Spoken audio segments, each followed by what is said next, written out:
So, have you ever really stopped to think about your life as a piece of software? You mean, like, are we living in a simulation? That kind of thing? No, no, not sci-fi. I mean, practically. Think about it. You have your hardware, that's your body, your knees, your back. Right, okay. And your operating system would be your daily routine, your sleep schedule, all that. Exactly. And inevitably, just like any complex program, you have bugs. Oh, absolutely. The knee pain that flares up when it rains, Yep. that's a legacy code issue. Uh-huh, yes. Or insomnia. That's just a glitch in the sleep mode protocols. A lack of motivation on a Monday morning. Total system crash. Exactly. But here's the thing. When our system crashes, most of us just, we complain. We might take a pill or a nap, but we don't really look at the logs. We don't debug. That is such a good point. In the tech world, debugging is this whole disciplined process. You isolate the variable, you check inputs, you analyze the crash report. But in real life. In real life, we just operate on feelings. We say, I feel lousy, not my system inflammation markers are elevated due to a 20% reduction in sleep quality. And that distinction is exactly why I'm so excited about the source material for our deep dive today. Okay, let's hear it. We're looking at a personal blog post from a site called qianmeng.org, specifically an entry titled This Week in Review 2026, Week 04. Week in review, so it's a log. It is. And the author describes himself as an old software plumber named Ang. I have to say, I love that job title, Yeah. software plumber. Right. It's so unpretentious. It's not visionary architect or ninja coder. A plumber keeps the infrastructure running. They fix leaks, they unclog pipe. They do the dirty, necessary maintenance work. And that's what this is. This isn't some flashy influencer post about living your best life. This is a system log. I'm intrigued. So our mission today is to analyze how tracking this kind of data from sleep hours to code commits can create a framework for resilience. Because, spoiler alert, Aang is not having a great week. Ah, so the system is crashing. The system is definitely crashing. He's dealing with fever, inflammation, and pain. You know, that's what makes this so valuable. It's easy to track data when you're hitting personal bests. Sure, when you just ran a 5K in record time. Exactly. It's much, much harder. But I'd argue more important, to maintain that log when you're sick, it transforms a bad week into a data set. Something you can actually analyze. Precisely. So let's pop the hood and look at the damage report. We're in week 4 of 2026. What's the status of the hardware? The status is, let's call it critical but stable. Ang reports battling intermittent fevers all through the work week. Phew. And he thinks it stems from what he calls systemic inflammation. So this isn't just a runny nose. The body is fighting something hard. And the first metric to take a hit is usually sleep. It is, as it always does. I was looking at the charts he shared, and the numbers are so specific. He notes a weekly average of 6.14 hours of sleep per day. That seems dangerously low. It is low, but if you look closer at the data, you see the story. There's one massive Yeah. outlier where he hits 10 hours of sleep in a single night. Okay, so a nice long sleep in. You'd think so, but he specifically notes the reason for that data point. Due to fever. Right, context is everything. That wasn't rest. That was a forced shutdown. Exactly. It's the body forcing a reboot to install critical security updates, if we're sticking with the software metaphor. And he's honest about the quality, too. He calls it fragmented sleep sessions, not continuous rest. Oh, I know that feeling. That fever sleep where you wake up sweating, drift off, wake up freezing. It's not restorative at all. No, it's emergency maintenance. But what really stands out to me is his reaction. A lot of people, when they see their sleep stats tanking, they spiral. Yeah, they get anxious about not sleeping, which makes them sleep even less. But Ang adopts what he calls a mindful adjusting mindset. He sees the system's underload, so he just adjusts the parameters. Let's talk about those parameters, specifically diet. I have to admit, when I get sick, all rules go out the window. It's all comfort food. He does the opposite. He sticks to a very specific, very rigorous protocol. For instance, he mentions maintaining his 16.8 intermittent fasting schedule. Wait. He fasts while he has a fever. Isn't that really stressful on the body? Well, he does note that it's mostly out of habit, but there is a logic there. Digestion takes a huge amount of energy. Energy the body could be using to fight the infection. Exactly. But look at this specific rule he sets. A 70% fullness rule. He's deliberately not overfilling the tank while the engine is overheating. That is such a specific calibration. And the food itself, it sounds incredibly gentle. Oatmeals, cooked salads, soft-boiled eggs, miso noodle soup. It's a safe mode diet. Low inflammation, easy to process. He also mentions prioritizing healthy fats from deep-sea fish to aid recovery. Probably looking for those omega-3s for the inflammation he mentioned. I would assume so. But here's the part that really made my jaw drop. Even while fighting a fever, he is tracking his macro ratio. No. Yes, he aims for a 211 or 221 ratio. Okay, what does that mean? The 211 plate, that stands for 2 parts plants, 1 part protein, 1 part carbohydrate. That is discipline. When I'm sick, I can barely decide what to watch on TV, and he's calculating his fuel intake mixture. But I think that discipline actually removes decision fatigue. He doesn't have to ask, what should I eat? He just runs the sick protocol. And it seems to work. He mentions his weight only fluctuated by about 0.2 to 0.8 kilograms, staying right around 68.4 kilograms. Which is remarkably stable for a week of illness. Yeah. It's about establishing that baseline. By keeping the diet so strict, he isolates the variable of the illness itself. Okay, so moving from fuel to output, let's talk about the maintenance mode section, exercise. Right. Now, his average step count for the week was only 3,756. Which, for a quantified self person, is basically sedentary. That's a low power mode week. It is. But even in that low data, there's a narrative. He tracks a peak of 5,679 steps right as the sickness is clearing up. It's like watching a server spin back up after a crash. You can see the recovery in the numbers. You can. But he doesn't just push through. He files what you could call a bug report on his own body. What do you mean? He notes sporadic relapse knee pains and muscle spasm. Ah. And this is where that plumber mindset really saves him.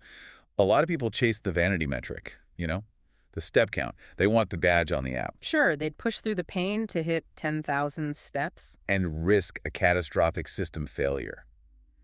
Ang looks at the data, the knee pain, the spasms, and he changes the objective. I love how he phrased it. He said the goal shifted from pure volume to leg stability and injury prevention. That is such a crucial distinction. He pivots to functional strength. He calls it a conservative recovery. Conservative recovery. That phrase really stuck with me. It's not about bouncing back instantly. It's about not breaking anything else while you heal. And that honesty is what makes this log so good. It's not a highlight reel. It's a realistic document of his limitations. System is running at 60% capacity, output adjusted. It's very stoic in a way. Speaking of output, let's talk about the brain. Because while the body is in low power mode, the CPU, the mind, is still churning. Ah, yes. The learning loop. This was my favorite part of the whole thing. Why is that? Because it reveals his entire philosophy on learning. He writes this one sentence. The more I've turned out my thoughts, the more I can remember. I highlighted that too. We usually think of writing as a way to record what we already know. He's saying he uses writing to discover what he knows. Exactly. True understanding comes from articulation. And he shares this specific aha moment he had with the Haskell programming language. Okay, we need to pause on Haskell for a second. For our listeners who aren't coders, what are we dealing with here? Oh, Haskell is. Well, it's notorious. It's a functional programming language that's very academic, very strict, very abstract. So not a beginner's language. Not at all. Learning Haskell is not like learning to ride a bike. It's more like learning unicycle physics while juggling. It's heavy mental lifting. And he's having breakthroughs in this while he has a fever. He is. And he says he only stumbled upon this insight because he was working on a pet project. And this is the key writing about it. If he hadn't kept the log, the insight might have just disappeared in the fever fog. It's the difference between thinking, I fixed the bug, and writing the documentation for how you fix the bug. The second one forces real understanding. And the breadth of languages he touches in a sick week. Go, Python, Elixir, Erlang, Rust, and Haskell. It's quite the tech stack. Is he building massive projects in all of these at once? And no. And that's the maintenance part. Yeah. He mentioned submitting daily PR contributions. That's pull requests, basically small code updates. But listen to what he's actually doing. Okay. He's fixing linting issues raised by rough in Python, or fixing minor typos. Linting. That's basically just an automated spell checker for code, right? It's not exactly building the next AI revolution. It's not. It's sweeping the floor and tightening the screws. But that is how you stay sharp. He's keeping the loop spinning. Exactly. He explicitly says, nothing particular caught my attention. He wasn't inspired. He wasn't in a creative flow. But he showed up, ran the linter, fixed the typos. It goes right back to that plumber identity. You don't just fix the pipes when the house is flooding. You do the routine maintenance so the house doesn't flood. Consistency beats intensity every time. Now, if this systems thinking approach only applied to his code and diet, he'd just be a very disciplined developer. But what amazed me was Section 4, the ecosystem. He applies the same logic to, well, everything. You mean the gardening? Let's talk about the gardening. It's not just gardening, it's a project management system. He's tracking seeds germination projects. He's got field trips to plant centers. But he also tracks the technical debt of his house. He lists pending items like installation of curtains and grout work on the tile in the front yard balcony. I feel so called out right now. I have pending curtain installation tickets that have been open for about 3 years. We all do. But the difference is, Aang puts it in the weekly review. He acknowledges it as an open loop. It stops being this vague guilt. And becomes just another task in the queue. And then there's the fish keeping. I didn't realize having an aquarium could be this technical.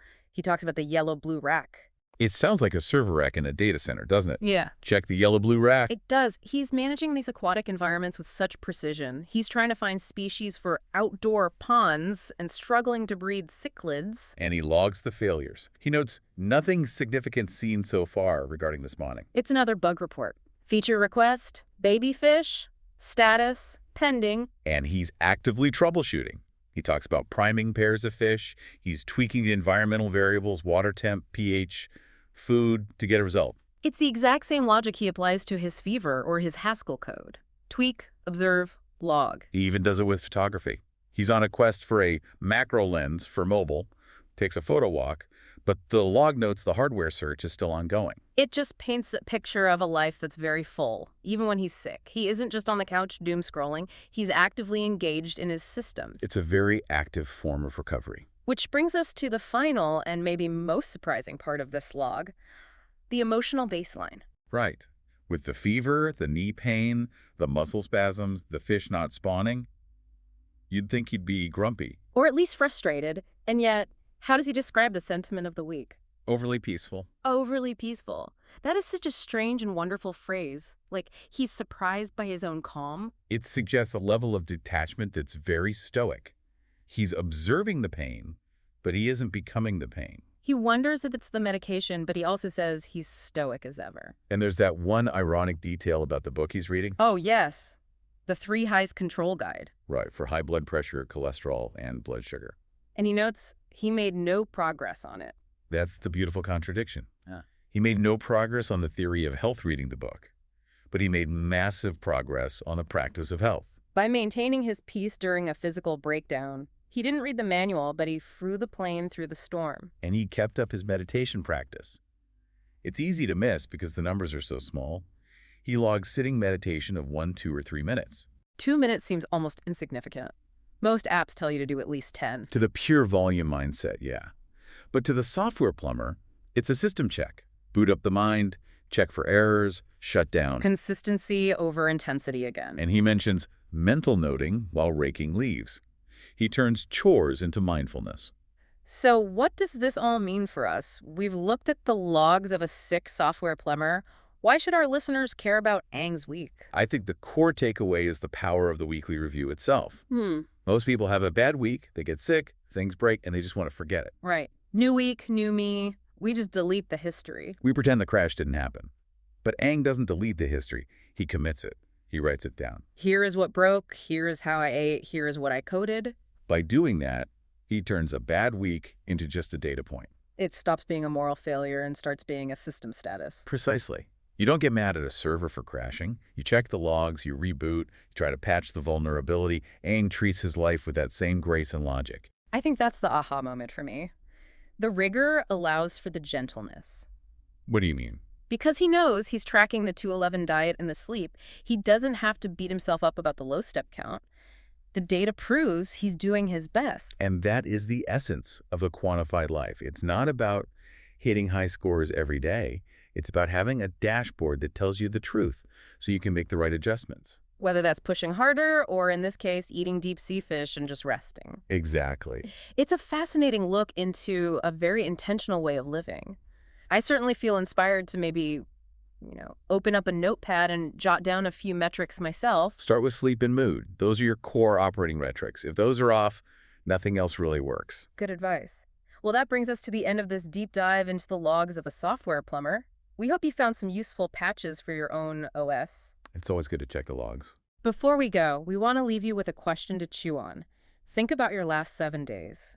If you had to write a change log for your life this past week, listing every bug fix, every feature update, and every system crash, what would the headline be? Would it be critical system failure, routine maintenance, or maybe like conservative recovery? Thanks for listening and keep debugging.